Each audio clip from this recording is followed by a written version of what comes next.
Maxine bir üçlemenin son filmi. Hikaye 1985'te Hollywood'da geçiyor. B sınıfı ve yetişkin filmlerinin video kasetler furyasıyla çılgınca üretildiği ve yayıldığı bir dönem. Ama öncesinde ilk iki filmi hatırlatmak istiyorum. Yönetmen Ti West 2022'de iki filmi arka arkaya çekti. Birinci film adı üzerinde X.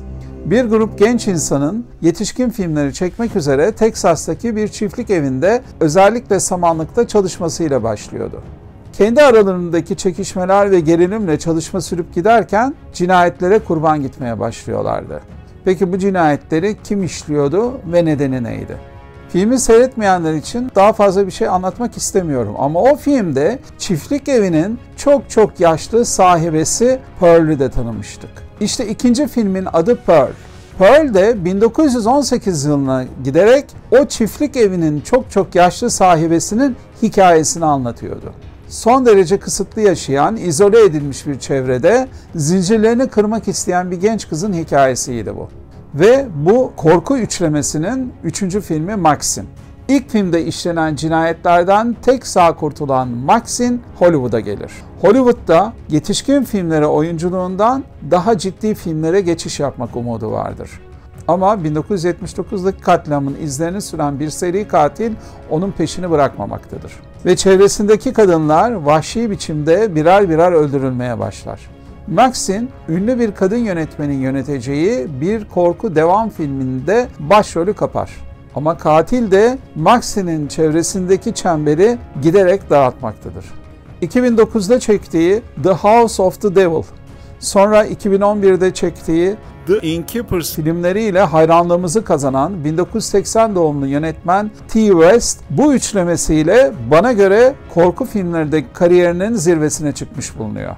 Maxine'i seyrederken aklıma 2017-2019 yılları arasında 3 sezon boyunca yayınlanmış The Deuce dizisi geldi.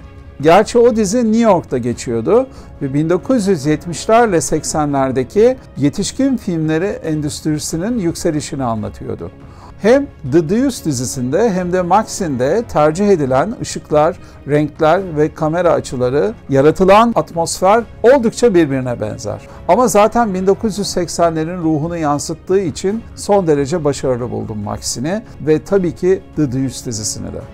Yönetmen Ti West bu üçlemesinde her dönemi kendi bakış açısıyla doğru biçimde yakalamış ve etkili korku filmleri örnekleri vermiş.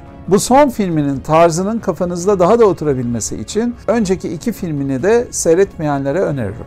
Her üç filmin olmazsa olmazı ise oyuncu Mia Goth. İlk filmde hem Maxine'i hem Pearl'ü oynayan, ikinci filmde Pearl'ü ve şimdi de Maxine'i oynayan Mia Goth, Ti West'in bu korku filmleri için seçtiği çok doğru bir yüz. Bağımsızlıklarını kazanabilmek için cesur adımlar atan Maxine ve Pearl karakterlerini oldukça ayrıntılı yorumlayan bir oyuncu Mia Goth. Üçlemede benim en etkilendiğim film Pearl oldu. İkinci sıraya X'i, üçüncü sıraya da Maxine'i yerleştiririm.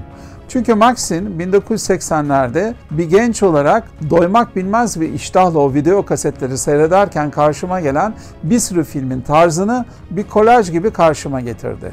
Dolayısıyla o dönemlerde çok film seyreden biri olarak Maxine beni bu üçleme içerisinde en az etkileyen film oldu. Yani benim yaşımdaki seyirciler için belki çok bir şey ifade etmeyebilir. Ama korku sinemasına düşkün genç kuşakların bu filmi özellikle seyretmelerini tavsiye ediyorum.